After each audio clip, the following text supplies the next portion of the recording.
الشیطان الرجیم بسم اللہ الرحمن الرحیم کما ارسلنا فیکم رسولا منکم۔ کما کے شروع میں یہ کاف تشبیہ کے لیے استعمال ہوتا ہے، اور یہاں پر تشبیہ سے دو تشبیہوں میں سے کوئی ایک مراد ہو سکتی ہے۔ گزشتہ آیات میں ایک انعام کا ذکر ہے، اور وہ یہ ہے کہ اللہ تعالیٰ نے بیت اللہ کو مسلمانوں کا قبلہ بنایا۔ یہ اللہ کی طرف سے بہت بڑا انعام تھا، تو اللہ تعالیٰ اس انعام کا تذکرہ فرماتے ہوئے فرما رہے ہیں کہ یہ ایسے ہی انعام ہے جیسا کہ آگے آنے والی آیت میں اللہ تعالیٰ نے ایک انعام کا ذکر کیا۔ وہ انعام ہے،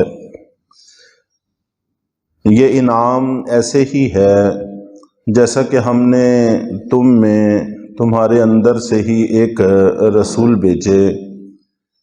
اللہ کے رسول یقیناً بہت بڑا انعام ہے، آپ کی امت میں سے ہمارا ہونا بہت بڑا انعام ہے، اور یہ اتنا بڑا انعام ہے کہ پہلے انبیاء کرام بھی اس کی دعا کرتے رہے کہ اے اللہ ہمیں آخری نبی کی امت میں سے بنا دے۔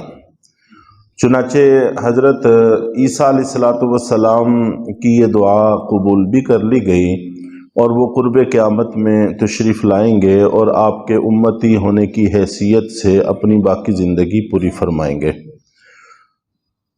تو قبلہ کو تمہارا کعبہ بنانا یہ ایسے ہی انعام ہے جیسا کہ ہم نے تمہارے اندر تمہیں میں سے ایک رسول بھیجے، یتلو علیکم آیاتنا، جو تمہارے سامنے ہماری آیتیں پڑھتے ہیں، ویزکیکم، اور تمہیں پاک کرتے ہیں، وَيُعَلِّمُكُمُ الْكِتَابَ وَالْحِكْمَةَ، اور تمہیں کتاب اور حکمت کی تعلیم دیتے ہیں، وَيُعَلِّمُكُم مَّا لَمْ تَكُونُوا تَعْلَمُونَ، اور تمہیں وہ باتیں سکھاتے ہیں جو تم پہلے نہیں جانتے تھے۔ اور دوسرا مفہوم یہ بیان کیا گیا ہے کہ کاف بسا اوقات آگے آنے والی چیز کے ساتھ تشبیہ کے لیے بھی استعمال ہوتا ہے۔ تو اللہ تعالیٰ یہ فرمانا چاہتے ہیں کہ اللہ کے رسول جو ہم نے تمہیں عطا کیے ہیں یہ انعام ہے، ایسے ہی جیسا کہ آگے آنے والا ایک انعام ہے، اور وہ ہے فَاذْكُرُونِي أَذْكُرْكُمْ، کہ تم میرا ذکر کرو میں تمہارا ذکر کروں گا، وَاشْكُرُوا لِي وَلَا تَكْفُرُونَ، اور میرا شکر کرو میری ناشکری نہ کرو۔ تو گویا ذکر اور شکر یہ بھی ایسے ہی انعام ہیں جیسا کہ اللہ کے رسول ہم نے تم کو عطا کیے وہ بڑے انعام ہیں، اسی طرح یہ بھی بڑے انعام ہیں۔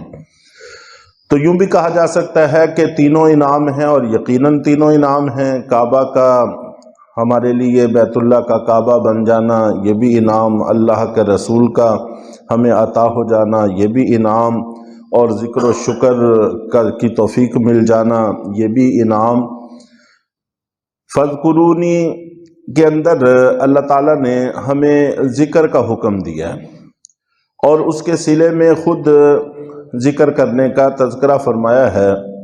چنانچہ احادیث میں قرآن پاک میں بڑی کثرت سے ذکر کے فضائل منقول ہیں، ان میں سے چند ایک چیزوں کی طرف اشارہ کیا جاتا ہے۔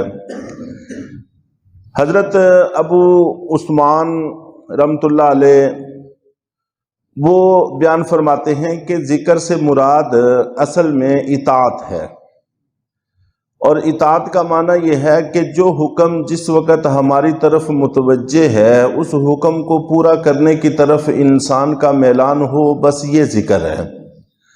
اگر زبان سے تو ذکر کر رہا ہے لیکن دل اس کا دنیاوی معاملات میں الجھا ہوا ہے تو یہ ذکر نہیں ہے۔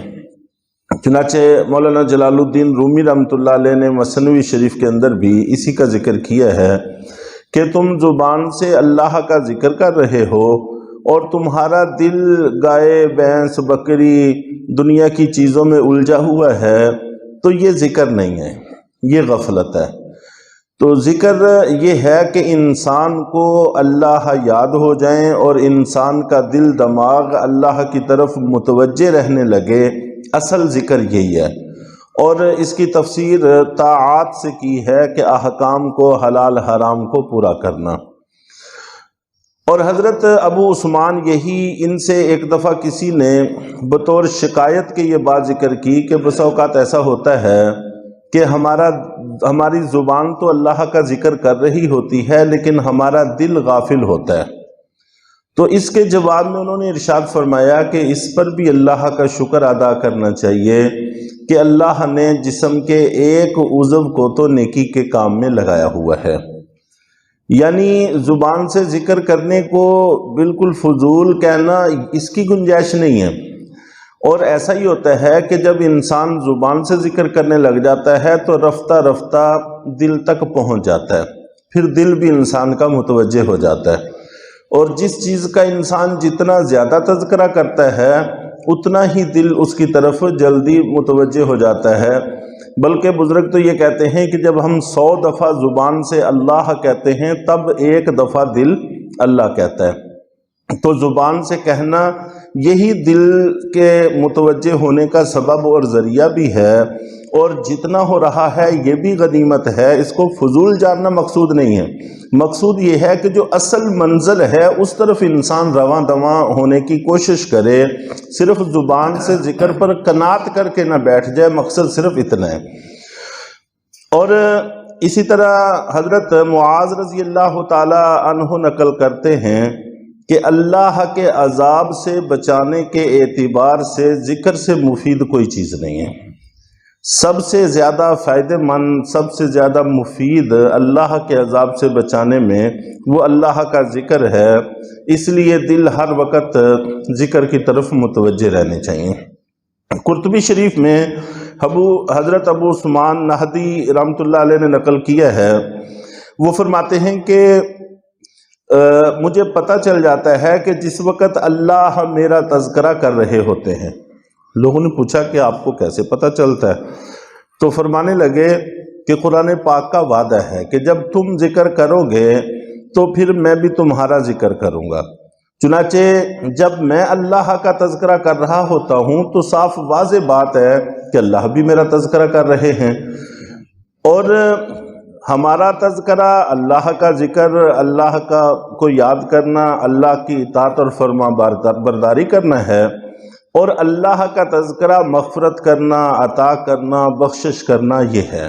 جب ہم اس کو یاد کرتے ہیں تو وہ عطائیں بڑھاتا رہتا ہے، جتنا ہم اللہ کو یاد کرنے میں بڑھتے رہتے ہیں اس کی طرف سے عنایات اور عطاؤں میں اضافہ ہوتا رہتا ہے۔ اور اسی طرح اللہ کا ذکر یہ دل سے غفلت کے پردے اتارنے میں سب سے زیادہ مؤثر ہے۔ جیسا کہ لالچ، طمع، مال کی محبت، اس چیز کو کم کرنے میں انفاق فی سبیل اللہ بہت مؤثر اور فائدہ مند چیز ہے۔ جب مال کی محبت بڑھ رہی ہو تو پھر اللہ کے راستے میں خرچ کرنے سے طمع، لالچ اور مال کی محبت کم ہوتی ہے۔ اسی طرح جب دل کی غفلت بڑھ رہی ہو تو پھر اللہ کا ذکر یہ اس میں مفید ہے، دل کا زنگ اتارنے کے اعتبار سے، دل سے غفلت کے پردے دور کرنے کے اعتبار سے یہ بے حد مفید ہے۔ اور ابلیس اور شیطان یہ بھی اس وقت تک دل میں وسوسہ نہیں ڈالتا جب تک دل اللہ کی طرف متوجہ رہتا ہے۔ جیسے ہی دل ادھر سے تھوڑا سا غافل ہوتا ہے تو شیطان اس پر اپنا پنجہ گاڑ دیتا ہے۔ تو اس اعتبار سے بھی جتنا بھی ممکن ہو سکے کوشش کرتے رہنا چاہیے، چلتے پھرتے اٹھتے بیٹھتے اپنے آپ کو اس کام میں لگانا۔ کسی کا دل پہلے کلمے میں زیادہ لگتا ہے وہ پہلا کلمہ پڑھتا رہے، کسی کا دل دوسرے کلمے میں زیادہ لگتا ہے دوسرا پڑھتا رہے، کسی کا دل تیسرے کلمے میں زیادہ لگتا ہے چوتھے میں، پانچویں میں، چھٹے میں، یہ سارے اللہ کے ذکر ہیں۔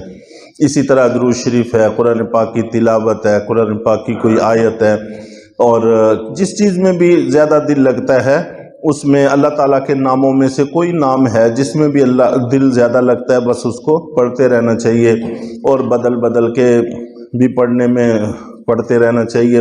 ہر ذکر کے اپنے ذائقے ہیں، اپنی لذتیں ہیں. رفتہ رفتہ پھر ہماری روح اس کی عادی ہو جاتی ہے، ان ذائقوں کی لذتوں کو پہچان لیتی ہے، تو پھر اور زیادہ دل لگنے لگ جاتا ہے. اللہ تعالی ہمیں اس کی توفیق عطا فرمائے.